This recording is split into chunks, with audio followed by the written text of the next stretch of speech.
everyone, we're going to solve the equation square root of 3 sine of theta plus cosine of theta equals 1 on the interval 0 to 2 pi. So we're basically just going to solve from 0 to 2 pi on the unit circle. Sine and cosine are both linear.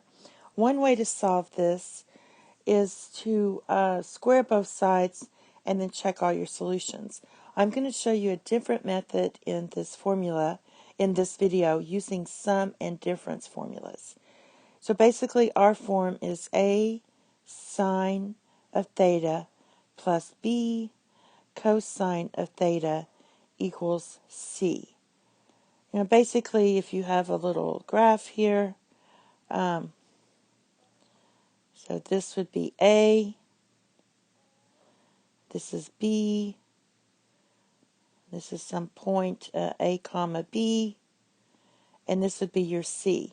Then your C is really square root of A squared plus B squared with the Pythagorean theorem. Our equation is square root of 3 sine of theta plus 1 cosine of theta equals 1. Now, I'm going to find my actual C by taking my A and my B and squaring it. So C equals square root of 3 squared plus 1 squared. This equals 2. So what I'm going to do is divide everything by 2. So I'm going to take my equation and divide this by 2. This is going to be 1/2, and this is going to be square root of 3 divided by 2. All right, and looking at our graph again, I'm going to look at what we have here. If this is your angle, and I'm going to make a different angle, so I'm going to use cosine of phi, and that would be opposite, which is B. No, cosine is adjacent, adjacent, which is A. My A is square root of 3, divided by C, which is 2. And then your sine of phi would be opposite, which is B, which is 1, divided by 2. If that's the case, then my angle is, my y is 1/2, and my x is square root of 3. That's going to give me my angle is pi divided by 6. Now, at this point, what we can do is use our sum and difference formulas, because what we have is sine of theta,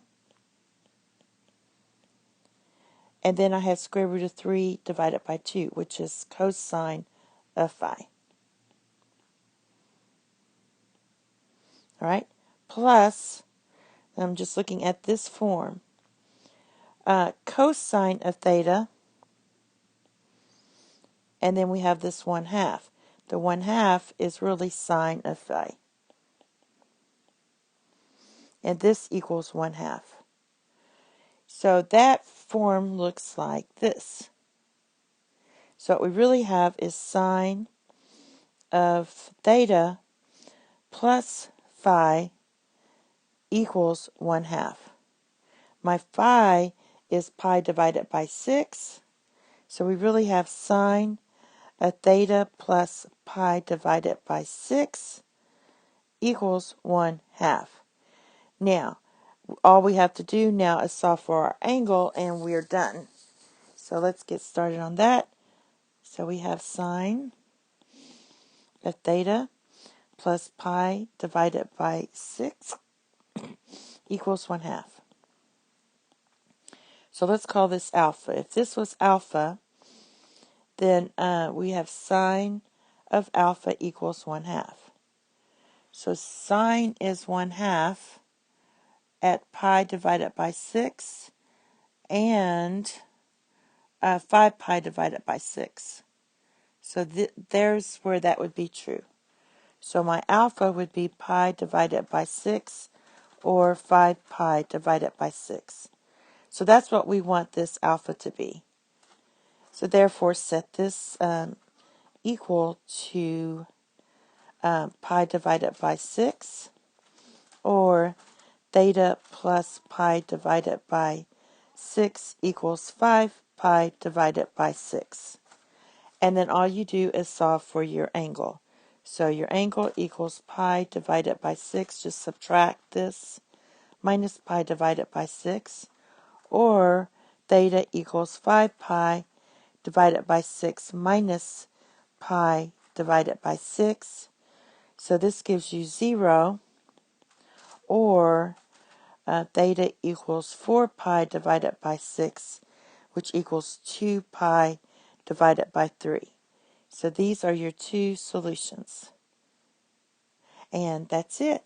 Thank you. Have a nice day. Bye-bye.